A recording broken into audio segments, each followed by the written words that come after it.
To understand what Foresight's Training's online learning portal Canvas is, you'll need to follow the links that have been sent to you by the Foresight's Training admin team.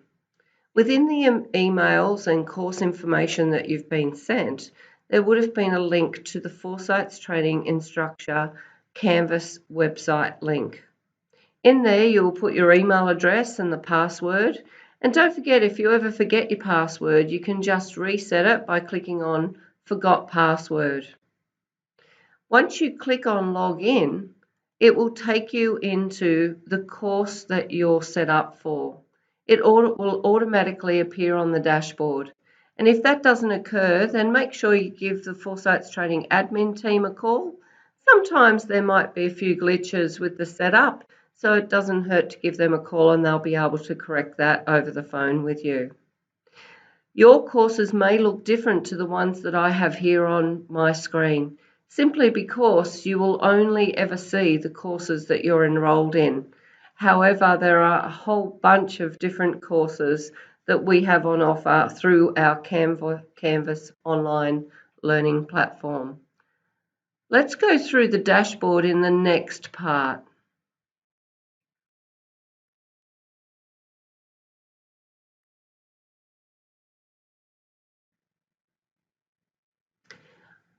Once you've accessed your courses in Foresight's Training Canvas portal, you'll find on your dashboard a whole bunch of the courses that you're enrolled in. In this case, I've actually clicked on one of those, and it's part 1 of our Certificate 4 in Training and Assessment. It's important for me to make mention here that the visions or the visuals that you actually have on this particular course may be a bit different to the ones that you have if you're enrolled in Leadership, WHS, or Project Management, or any of the other courses that we offer here at Foresight's Training. For the purposes of this video, I will actually demonstrate using our new Certificate 4 in Training and Assessment as the visual here, just to take you through the functionality, because regardless of the course you're enrolled in, the functionality is actually the same from course to course, although it may look a little bit different. So let's go through each of the settings on the left-hand side as part of the Foresight's Training blue ribbon. So down the side there, the first thing we see is the account. If you click on the account, it'll actually come up with your name. In this case, I'm Margarita. So it's coming up and it's telling me all of the information about my particular login. I can go in and change things like the notifications, profile settings, QR codes if I need that for a mobile login, and other information with regards to announcements, etc. The key thing I think that's important for you at this point in time is to click on notifications and just check in the notifications how you want to actually receive your notifications. You might see there's little messages at the top there. So I've clicked on them and I've got rid of those. So things like course activities, due dates for assessments, marking policies, files and announcements. One of the things that I would suggest that you actually change your settings on, if you need to, is announcements. Announcements is the area whereby your trainer assessor will send announcements out to the group. They may send links to useful bits of information. They may send out an announcement saying that there's an assessment that's actually due before you attend your next session. So it's a good idea to put notify immediately on that one.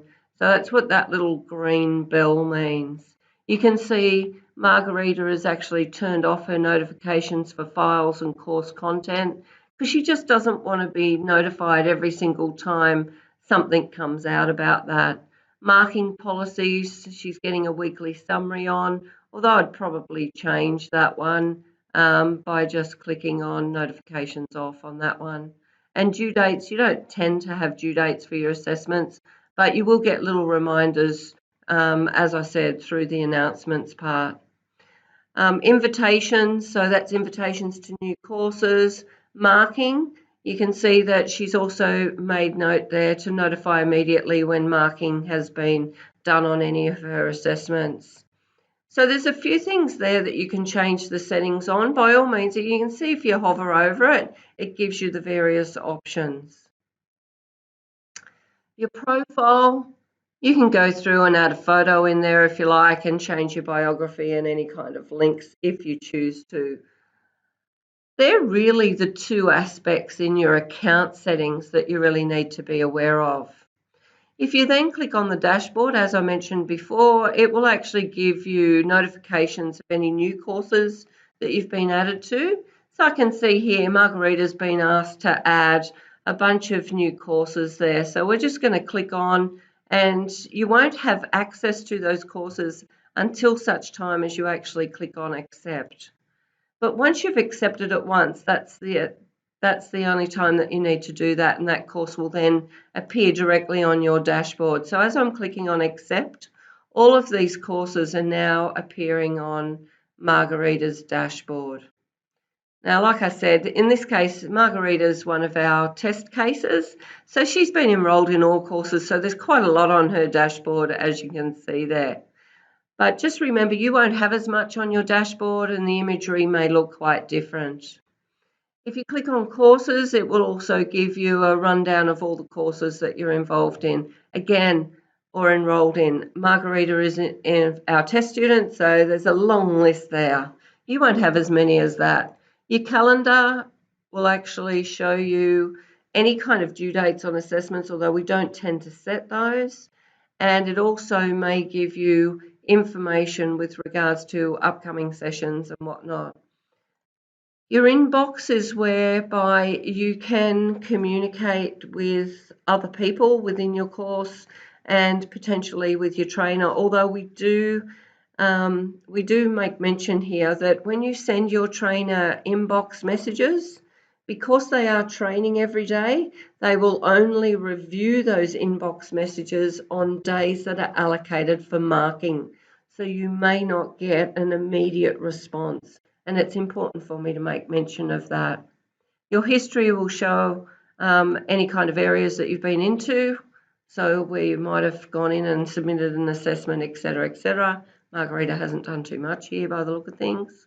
And Studio is whereby you will actually have access to any videos that you might upload as part of your assessment. It's a good idea to save them in Studio. They save here nice and easily, and it's really easy to add to your collection. It's also really easy to submit them from the Studio portal into your assessment. So just an important thing there, if you have saved them into the Studio, that does not mean that you have submitted an assessment. You then need to link that to your assessment, and I'll show that to you in an upcoming video. You can record directly into Studio, although we do find, depending upon your internet access, that it can be a bit glitchy. So it's not encouraged. It's probably better for you to video record it on your phone or on any kind of device that you might have, and then from there upload it. So just by clicking on the add button. So that gives you your functionality with regards to that very first toolbar down the side, that blue toolbar. Let's go into one of these courses, and as I said before, I was going to pick our Certificate 4. You'll notice that there is also another menu that pops up down the side here. This is the menu that you're going to be using on a day-to-day basis throughout the course. So it's the important one. If by chance you can't see it, if you just click on those three little bars at the top there, it will reappear. So it's kind of like a show hide function that's there, but you certainly want it showing the whole time that you're using it because you will be using it quite a bit. So let's go through the functionality here. On the home screen for each of your courses, if you scroll down, you'll find a lot of information, introductory information about your course, what's involved in it. You'll then click on your course instructions, and that gives you a little bit of information about, what kind of information is involved in this course, how it's been set up, what some of the useful learning resources are that you might find within your course as well. So if we click on the back button, I can go back to the home screen, or I can just click on home. If I click on course overview, It gives me a little bit of an overview of this course based on the unit of competency and the descriptors for each of those units. You'll also find access to downloading the Forsyths Training Student Handbook, which is a requirement for you to review prior to your induction. And it has all of our useful policies and procedures that may be an important point of reference for you throughout the course. Again, I'll click on Home.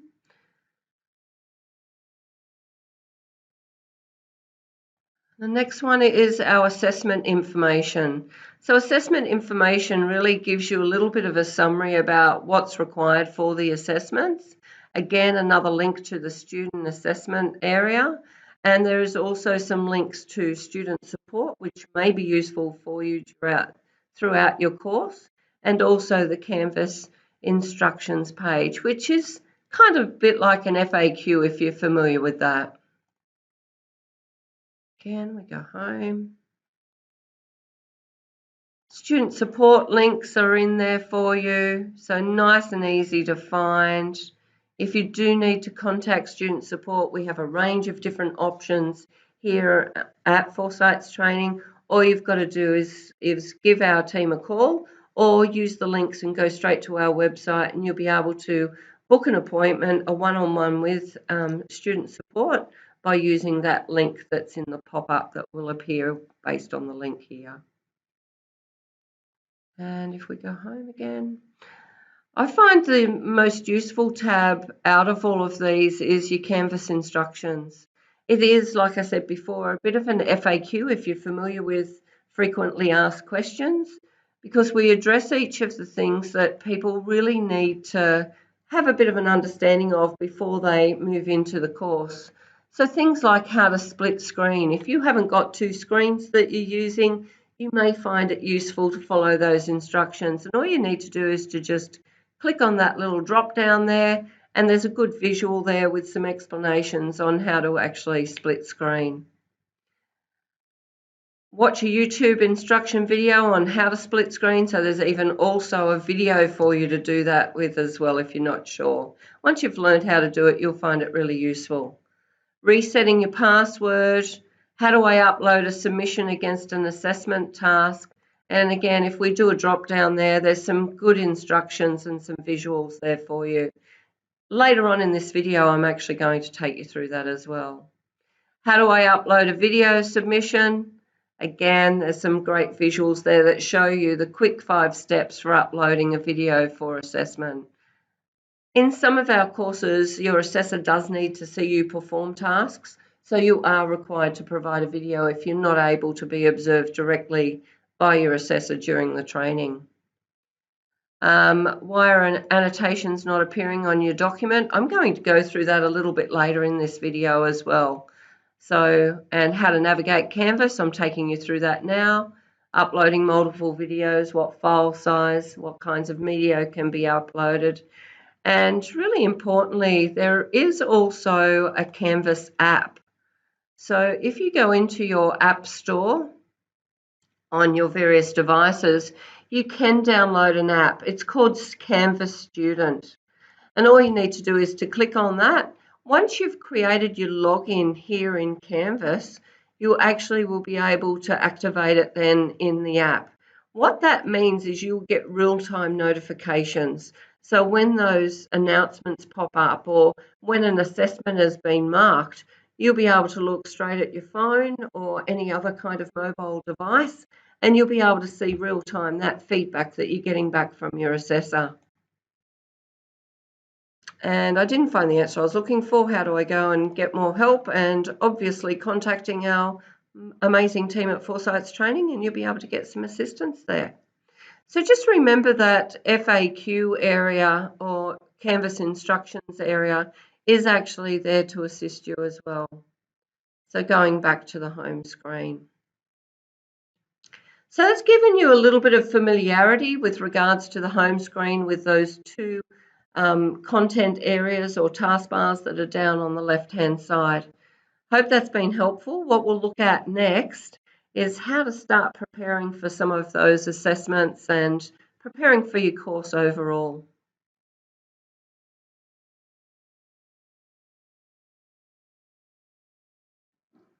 Ensuring that you're ready for each of the sessions that you're going to undertake as part of your course is a critical part of basically getting set up. So let's look at some of the little hints and tips that we can help you with in preparing for each of your sessions. The first thing to remember is that Canvas actually has all the information that you need. It has copies of your learning resources, it has copies of your assessments. You could do some pre-reading or some pre-course research if you wanted to, and your trainer may be able to help you with that. It's not a necessity unless your trainer tells you that there's work that needs to be done before you come to your next session. But to do that, you also need to have some kind of setup on your computer. So the first thing I'm going to do is to show you how to set up some folders on your computer which enable you to save the information in a nice, easy to access format. One of the things that we find is that people download their assessments from Canvas and then they can't find them. They've worked on them, they've added information to them, but they're not really sure where they've saved them to on their computer. So let's take you through how to do that. First of all, determine how many parts, sections, clusters, or areas there are within your course. The Certificate for in Training and Assessing, I know there are 6 parts. So what I'm going to do is I'm going to create 6 folders on my desktop. You don't have to create them on your desktop. You could create them somewhere else. So the way to do that is to right-click, go down to where it says New and go Folder. And you can see it's created a folder straight away on my desktop. And I'm going to, while that's blue and it's highlighted, I'm going to change the name of that folder to Part 1. I'm going to continue to do that and create another 5 folders so that I have 6 in total. In this case, you can see it's not blue, but if I click on it, it'll come blue again. So I can go Part 2. Again, I'm going New, Folder, and I'm going to go Part 3. You need to spell it correctly, etc., etc. Now, having those folders set up on my desktop, even though they're empty at the moment, the next thing that I'm going to do is to look at how I'm going to download my assessments and put them into those folders. A good way to prepare for each of the parts or sections within your course is to actually download all of your assessments before you come to training. Having them in a folder here streamlines the time frame for the trainers, and it enables you to be able to easily access, okay, well, I'm working on Part 2 today and we're doing Project 3 Task 2, so I'll look for that particular assessment saved in the Part 2 folder. So it's good practice to do that. Not everybody does, but it is good practice too.